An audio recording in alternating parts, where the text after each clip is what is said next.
My name is Neil Carter, and you're listening to the Godless and Dixie podcast. For more thoughts about the challenges facing a former evangelical still living in a highly religious environment, visit godlessanddixie.com.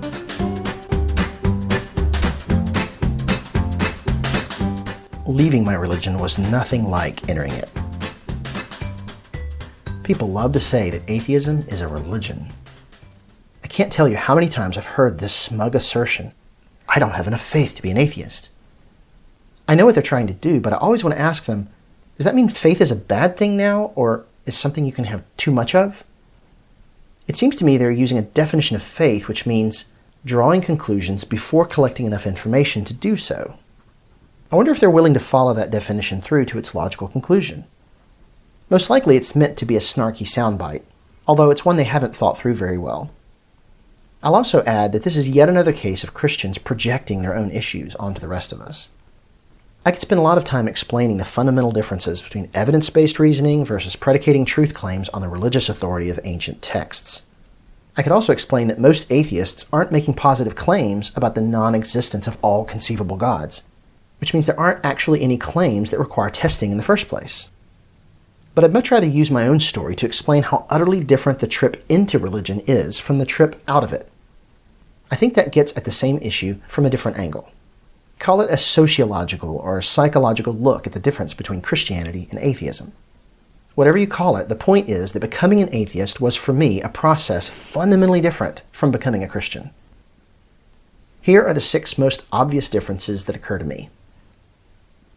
Number 1, I joined the faith as a part of a group. I left the faith alone. I grew up in a Christian home and attended a Southern Baptist church throughout my childhood, but my conversion experience, in which I was born again, happened just before I turned 16. It was a large youth evangelism conference, and I was surrounded by nearly 3,000 of my peers. By contrast, my journey out of my faith 20 years later was a solitary one. I tried talking to people about my questions, but in that world, doubts are seen as challenges to overcome rather than clues to be followed wherever they lead. In the end, I had to go it alone. Number 2, when I became a Christian, I received a ton of help. When I left, there was no one. Because my initiation into the church, both times, set in motion a time-tested process of integration into a well-established community, I had an abundance of resources to acclimate me to my new identity. Churches have classes, booklets, printed lessons, and spoken messages specifically geared towards helping the new convert learn the ropes, so to speak. Leaving the church and becoming a non-believer afforded me no such things. Since then, there have been a handful of organizations and individuals who have worked to remedy this situation. But I didn't even know they existed at the time I was looking for help. Where I live, there isn't much visibility for the free thought community. I doubt you could even pay enough to get an advertisement put up in my town. Number 3, upon committing my life to my religion, my friends and family cheered. My departure met with angry disapproval and disappointment. In other words, all the peer pressure was in the direction of staying in the faith, and none of it was directed toward leaving it. I paid a particularly high social price when folks found out I wasn't a Christian anymore. That's why it's particularly galling to me when I read someone like this one guy said to me a few days ago. We live much different, the believer and the non-believer.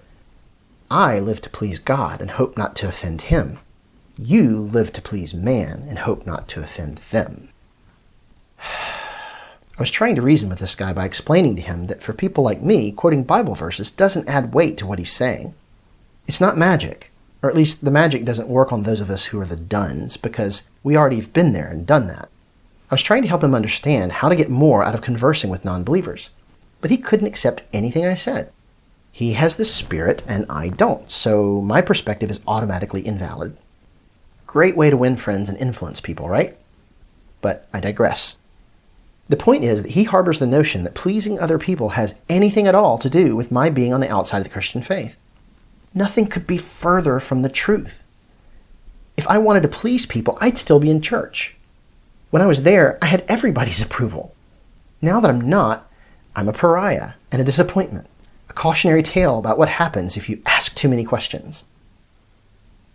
Number 4, my conversion was sudden. while my deconversion took years. Church worship services are a production. There's sound and lighting, dramatic music, there are compelling stories, and sometimes a persuasive speaker with well-polished oratory skills.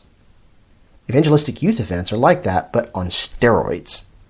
Everything is geared toward eliciting an emotional response from the attendee, and it worked very well on me. Not everyone has a dramatic conversion story, but I did. I know the exact date of when I, quote, got saved.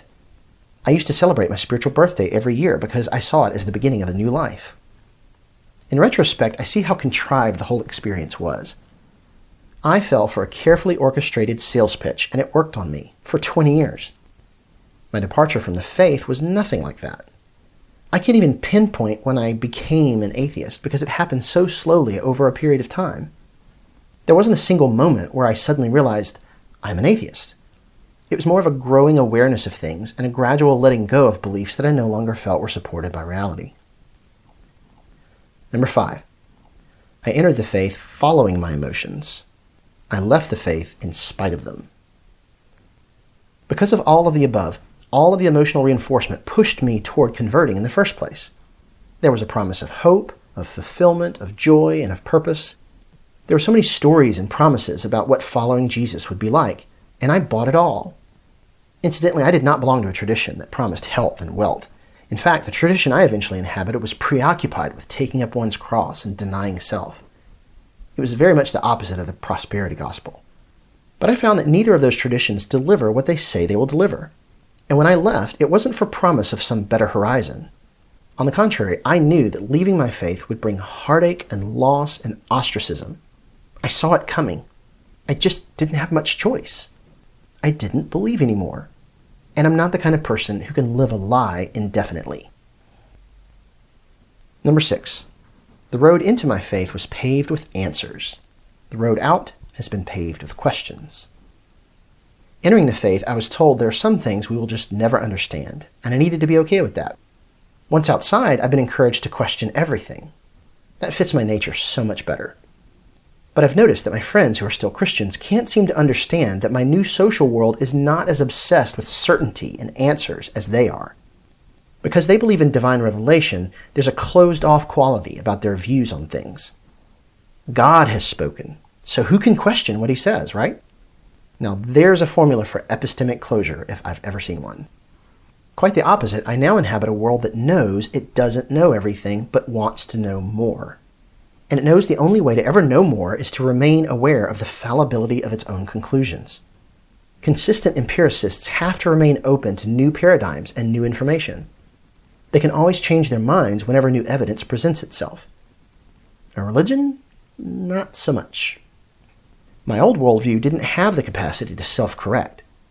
It changes over time, to be sure, but that always happens by attrition and by outside influence from the surrounding culture, like the frog in a kettle. All of this is to say, I get why they want to see atheism as just another religion. I think I understand why they want to squeeze deconversion into the same mold in which they can squeeze getting saved. But looking back on my own story, I'm telling you they are completely dissimilar. We could go 30 rounds arguing about the intellectual content of each worldview, and I have plenty to say about whether or not the term faith is appropriate to describe filling in the gaps of our knowledge with evidence-based suppositions. Most of those discussions center around what the word evidence even means. But for now, I just wanted to point out that the word religion usually carries with it a set of sociological structures, which atheism lacks. And until they see that, I don't think we really understand each other, or what each other is about.